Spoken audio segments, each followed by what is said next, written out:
The National Democratic Congress has expelled its former Deputy General Secretary Samuel Koku Anyidoho for misconduct and what the party describes to be anti-party behavior.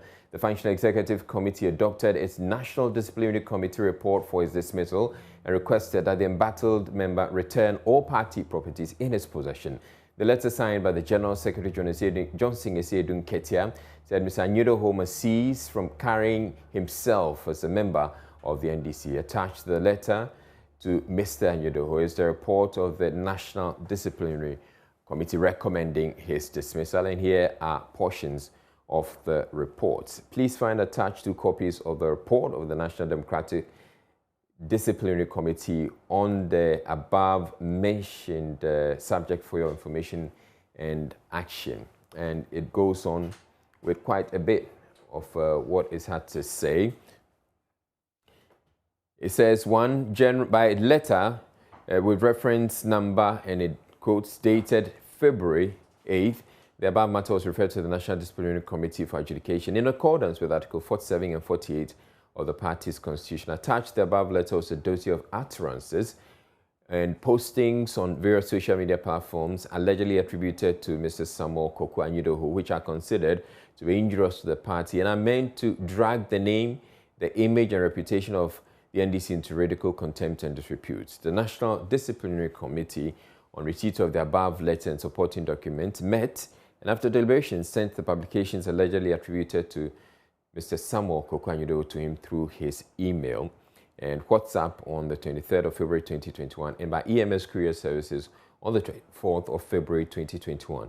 Mr. Samuel Koku Anyidoho was requested to respond to the allegations in a statement and submit his response to the National Disciplinary Committee on the 9th of March, but he failed to do so.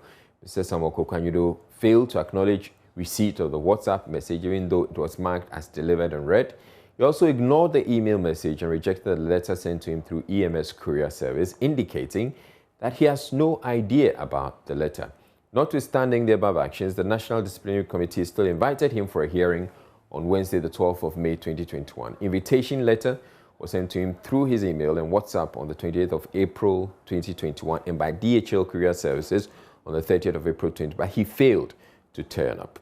The DHL officer reported on the 4th of May 2020 that he had challenges locating his residence, and when he was called to receive the letter, he failed to answer the call. Several text messages were also sent to him, but he failed to respond. Now, the statement goes on and on and on, but Johnson Esedun Ketia, the General Secretary of the NDC, has joined me on phone to clarify the issues that have been raised. So thank you very much for making time to speak with us, Mr. Esedun Ketia. So we've heard the decision of the Disciplinary Committee, and it is to expel the former Deputy General Secretary. Please explain to us again why this committee is deciding that he has to go for the misconduct and the anti-party behavior.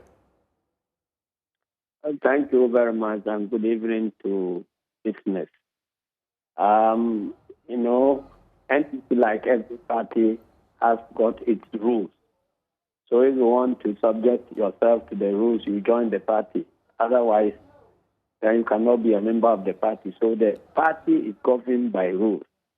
And the rules specify disciplinary procedure, what is appropriate conduct and what is inappropriate conduct.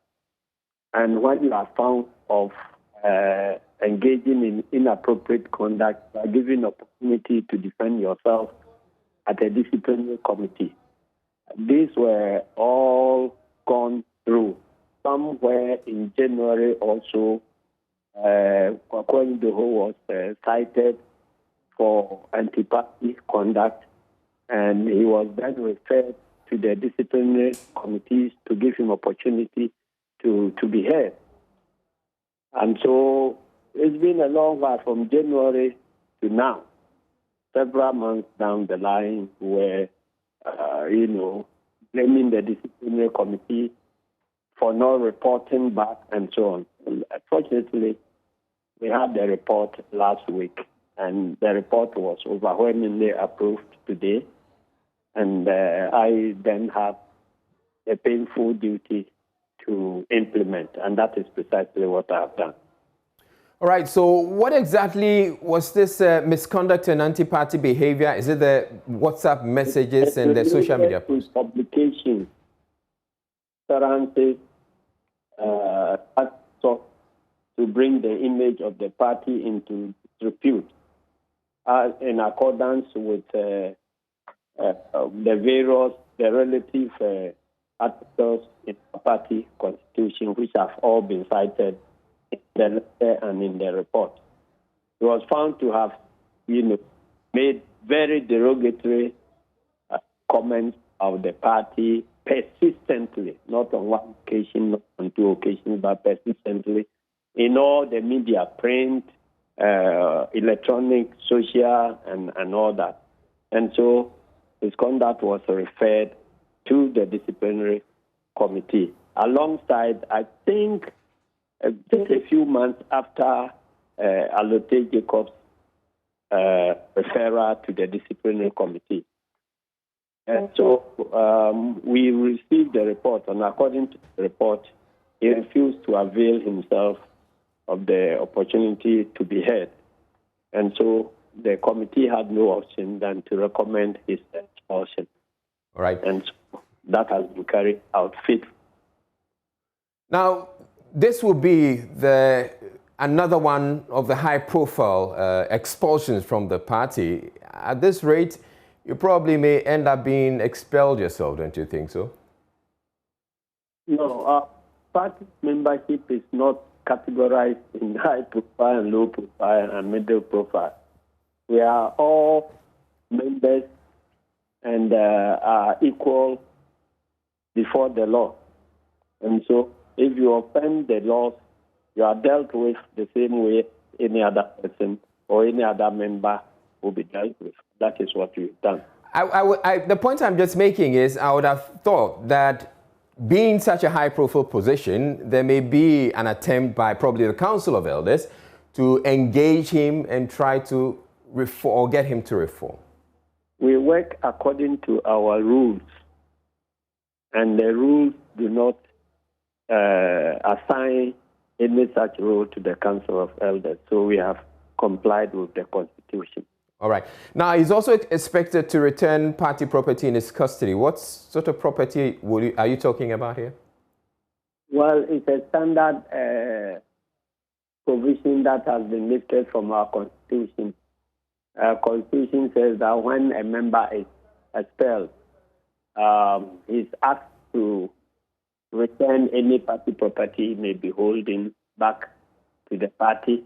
And then if he had paid any monies by way of dues or any contribution, those monies are forfeited.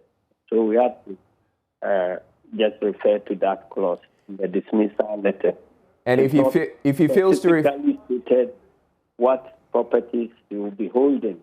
And the party is a large organization. It belongs to a constituency, it belongs to a branch, and so on. And so this letter is to communicate to him that if he is holding any party property belonging to the branch which may not be known by us, then he has to return it. If it is at the regional or constituency and whatever, he has to return it. That's why the clause was put in the letter. And what if he fails to return them? Well, the laws will apply. All right, thank you very much, Johnson Esiedun Ketia, as the General Secretary of the National Democratic Congress.